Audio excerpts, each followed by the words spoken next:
In this video, we'll be taking a look at 3 NBA games happening on January 6th, 2026, and providing you with free team picks and total picks for each one of those games, so 6 picks in total. Welcome back to Cash Out Sports. Let's dive right into it. Oh, and don't forget to subscribe and to click the bell icon to get notified as soon as these videos get released so that you have more time to plan out your bets as we provide these videos on a daily basis. I can guarantee that you'll have all the important information that you'll need on these 3 NBA games after fully watching this video.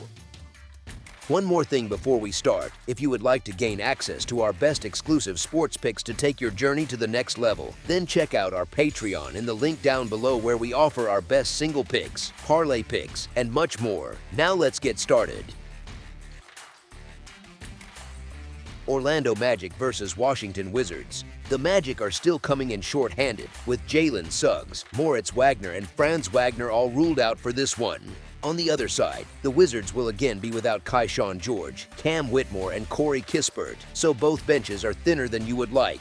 These teams last met on November 1st, when the Magic went on the road and cruised to a 125-94 win, so it makes sense that they are road favorites again here. That blowout is sitting in the back of everyone's mind, but it is worth noting that the Wizards have played noticeably better since then, especially across their last 6 games, where they have picked up 4 wins. The Magic are still the stronger overall team, and they have completely owned this matchup lately with 11 straight wins over the Wizards. Washington has not beaten Orlando since January 2023, which looks pretty ugly when you say it out loud. Even with that history, the Magic have only gone 15-21 against the spread this season and have failed to cover in 7 of their last 10 games. The Wizards, meanwhile, have started to show some real signs of life, putting together a 4-2 straight up and 4-2 against the spread run over their last 6. You can actually feel the difference in how competitive they have been. On top of that, 10 of Orlando's 16 losses have come on the road, so their profile away from home is not nearly as comfortable as it can look on paper. There is also that little trend that the Magic are 3-11 against the spread in their last 14 games when laying 5 or more points, which fits this kind of spot. So while it still makes sense to expect Orlando to find a way to win, their injury issues and their recent against the spread form make the Wizards look like they have just enough of a cushion to hang around and keep this close throughout. As our first pick for this matchup, the Washington Wizards to cover the spread as underdogs is our full game side pick.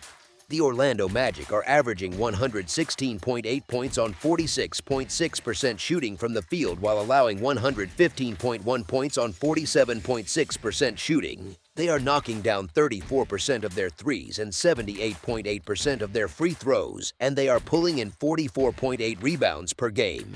The Washington Wizards are putting up 113.2 points on 46.1% shooting and giving up 124.7 points on 47% shooting. From the perimeter, they are hitting 36.2% from beyond the arc and 75.5% at the free throw line, while grabbing 44.3 boards per game. Put side by side, you have one team that scores well enough and allows plenty and another that plays fast, concedes a lot of points and can shoot it respectably from 3, which is usually a friendly setup for a higher scoring game. With those numbers, it is not hard to picture stretches where both offenses trade buckets more than they string together stops, which naturally leans toward a total that can get pushed upward rather than dragged into a grind. As our second pick for this matchup, over the projected total is our full game total pick. Cleveland Cavaliers versus Indiana Pacers. The Cavaliers head out on the short trip to Indianapolis to face a Pacers team that has really been sliding lately.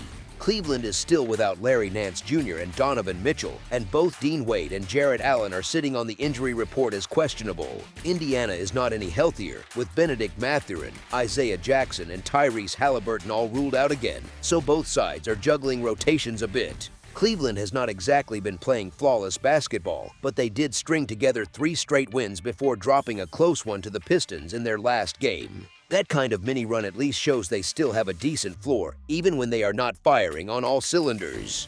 Losing a star guard like Mitchell always hurts, especially late in games, but this group has shown they can still keep their base structure, defend reasonably well, and grind out wins when needed. The Pacers, in contrast, have looked like one of the coldest teams in the league for a while now. Even so, they were more than competitive in that narrow loss to the Magic on Sunday, which is a small reminder that they are not just rolling over. You can see flashes where the offense clicks and they hang around, but without Halliburton steering the ship, their consistency possession to possession really suffers. Now, from a spread angle, the number sitting around 2 possessions is important. If this line were a couple of points higher, you could make a stronger case for taking Indiana and just trusting them to hang scrappy at home. With the spread kept tighter, you are basically being asked which side is more trustworthy to finish the job in a controlled way, even with some injuries in play. Cleveland still looks like the team that can better control the glass, lean on a steadier defense, and manage late possessions with a bit more composure. The Pacers' recent form, plus their injury situation, makes it harder to fully trust them to stay inside that margin for 4 quarters, even if they show little bursts of energy.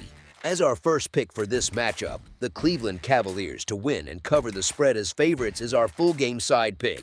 The Cleveland Cavaliers are averaging 119.4 points on 46.4% shooting and allowing 116.9 points on 46.3% shooting. From deep, they are hitting 35.1% of their threes. They are at 77.9% from the free throw line, and they are pulling down 45.1 rebounds per game. On the other side, the Indiana Pacers are averaging 110.1 points on 43.5% shooting and allowing 119.4 points on 48.4% shooting.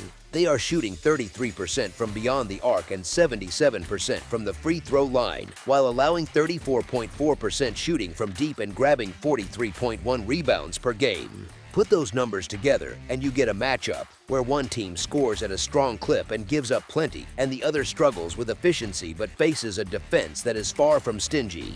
Cleveland's willingness to push their scoring into the high 100 teens, combined with the fact that Indiana allows a high field goal percentage, makes long stretches of trading baskets pretty realistic. Even if the Pacers are not the most efficient shooting team, the volume is there, and their defense tends to invite opponents into rhythm, which can speed the whole game up almost by accident. That sort of environment usually nudges the total toward the higher side rather than anything slow and grinding, especially when both teams are capable of letting the opponent get comfortable. As our second pick for this matchup, over the projected total is our full game total pick.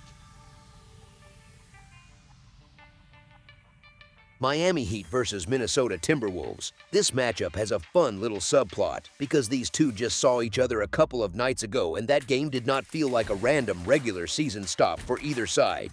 Minnesota walked into Miami, took a punch from a hot Heat team on a winning streak, and still controlled most of that 125 to 115 result behind their size, depth, and a bench big going nuclear, and that kind of experience tends to stick in both locker rooms when you turn around and play again this fast. Now you flip the setting to Minneapolis, and the whole energy of the matchup changes a bit. The Wolves are sitting at 23-13 with a 12-6 record at home, and that home floor has quietly turned into one of those spots where opponents know they are going to feel every screen and every box out. Miami comes in at 20-16 and only 7-10 on the road, so they have been much more comfortable running teams out of the Kaseya Center than trying to impose their style in someone else's building. Stylistically, this is a fascinating push and pull. Miami wants chaos, speed, and driving lanes, almost like a team that hits turbo in a video game and refuses to let go of the sprint button, while Minnesota is happy to play at a measured pace, drag you into half-court possessions, and then lean on their size and strength possession after possession. The interesting part is that Minnesota can handle the track meet version of this game too, because they are scoring about 119 to 120 points per night and still winning the math battle with a positive margin, and they do that without completely sacrificing their defensive identity. If you watched that first meeting, you saw what this front line does to a smaller opponent over 48 minutes. Rudy Gobert is still anchoring the back line. Julius Randle brings that bruising "I will hit you on the roll and on the glass" presence, and Naz Reid comes in with starter-level aggression against tired bigs, which is exactly how he ended up with that huge bench line in Miami. Even when the Wolves do not shoot brilliantly from three, they punish switches, get to the rim, and live in that free throw plus paint neighborhood that travels well and also wears out visiting teams in the second half. Miami, to their credit, is nobody's easy out. They are third in the league in scoring at around 120 point something per night. They get into the paint like it is a mandatory daily habit, and they have turned this new look group into a fast-paced attacking offense that can erase leads in a hurry. They also have that play up to the opponent thing going, winning a big chunk of their games against teams over 500, so this is not a case of a fake record fattened up on soft competition. Where things start to tilt a bit is the combination of travel, physicality, and health. You have Miami finishing a stretch of high-tempo games, flying into a cold building, and now facing the same group that just bullied them inside, with a rotation that is still not completely clean. Jaime Jaquez Jr., who is one of their main glue guys in these small, driving lineups, is listed as questionable with that right ankle. Tyler Herro is also questionable with a sore big toe, and both Keshad Johnson and Nikola Jovic are officially on the report as probable, which usually means they play but are not necessarily at 100% comfort level.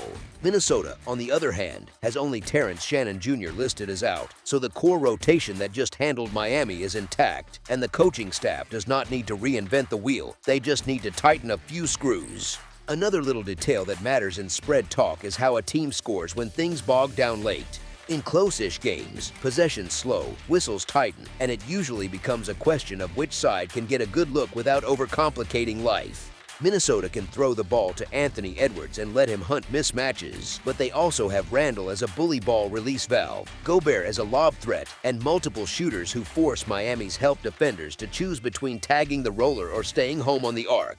Miami's path to late-game success relies more on guards and wings hitting tough jumpers and winning off the bounce, which is fun to watch but a little more volatile when you are asking them to keep it close against a bigger, deeper front line that is comfortable grinding out half-court possessions. So when you zoom out from that first meeting, bake in the home court bump, the health reports, the way Minnesota's scoring margin stacks up, and the way Miami's defense has been living in the high 1-teens in points allowed per game, you end up with one side that profiles as more stable over 4 quarters, especially if whistles start favoring the team that is constantly hitting the paint rather than the one chasing over screens. As our first pick for this matchup, the Minnesota Timberwolves to cover the spread as favorites is our full game side pick. The last game landed on 240 combined points, and it did not feel like some fluky overtime explosion. It felt like what happens when the league's fastest offense by pace drags a very efficient, very physical offense into a game where every miss is followed by someone sprinting right back at you. Miami has pretty much rebranded their identity this season into hit the gas and live with the results. They lead the league in pace, sit near the top in points per game, and sit near the very top in points in the paint per night, which tells you this is not just pace for pace's sake. It is pace with a purpose. There are constant drives, cuts, and rim attacks every quarter. When you watch them, it feels a bit like a pickup run where the rule is, if you can see daylight, go. And that shows up in the numbers, both in their own scoring and in the fact that their opponents are scoring over 117 points per game against them. Minnesota plays slower on average, sitting around that 100 possessions mark, but they are incredibly efficient within that tempo, so when the game speeds up, they tend to keep their offensive floor while the ceiling rises with the extra possessions. You saw it against Washington in that 141-115 win. You saw it in Miami, and you even saw it in that loss in Atlanta where they still found their way into the 100-plus range despite getting blitzed on the other end. This is the kind of offense that can live at the free throw line, pile up points in the paint, and still knock down threes at a league average plus clip. And that cocktail is usually very friendly to people who like overs when the opponent is willing to run. Miami's defensive profile is the sneaky key to the total here. On one hand, the raw defensive rating and their reputation tell you they can still string together stops when they lock in. That part remains very real. On the other hand, the scoreboard keeps showing opponents landing in that 117 points allowed range on average, with a very generous amount of points in the paint allowed, which pairs poorly with a Minnesota team that is completely comfortable throwing body after body at the rim. You can be structurally sound and still give up a lot of points when every game is played at high tempo and the other side is living at the rim and the stripe. If we take a step back and think about how this specific game wants to flow, both coaching staffs actually help the case for a high total in their own way. Miami is not going to suddenly slow this down to a crawl for 48 minutes. That would be like them deciding to show up in a different sport for one night. Their best path to scoring is still pace, drives, and pressure on the rim, especially if some of their questionable guards and wings are cleared and able to give them enough shooting to space the floor. Minnesota, even if they are content to play at their usual tempo, will gladly run off every miss and every turnover because with their depth and size, they can keep throwing fresh big bodies and attacking closeouts while Miami's legs get heavier as the game wears on. The recent game logs quietly support the idea that the projected total number is not some wild fantasy. Miami's last handful of games has turned into a highlight reel of high totals, with scores like 147 to 123, 142 to 116, 125 to 115, and 125 to 106 all popping up in a tight cluster, which puts their combined scores in the 230s to 270s range more often than not. Minnesota has chipped in with their own explosions, most recently that 141 to 115 outing and the previous 125 to 115 win in Miami, so both teams are walking into this game with we can score 120 plus on you fresh in their minds, not as theory but as lived experience. One more small thing that often separates regular season overs from frustrating unders is how many easy points a matchup naturally creates. Here, you have two teams that love the paint, love to drive, and do not mind some contact. Miami is top 3 in points in the paint. Minnesota gives up a little over 50 in the paint but also scores heavily there themselves, and both sides can generate free throws just by playing their normal game, not by forcing something unusual. That kind of environment creates a high floor for scoring, and when you add the Heat's transition game and Minnesota's ability to punish every scramble with a late clock 3 or a putback, you suddenly have a lot of paths where this lands in a scoring range that makes the over very live. So when you put it all together, you have elite pace on one side, elite efficiency on the other, both teams comfortable living in the paint, both teams recently playing in games that are finishing north of 230 points, and a rematch setup where neither side is likely to be surprised by what the other wants to do on offense, which usually helps the shooters and the playmakers more than the defenders. As our second pick for this matchup, over the projected total is our full game total pick. That's all for now, so if you have any other games you would like reviewed, then leave a comment down below with the game you would like analyzed, subscribe to our channel, leave a like on this video, and we'll get to it as soon as we possibly can. We would also love to hear your opinion on the picks presented to you in this video, whether you agree or disagree with them, so leave a comment down below and do let us know.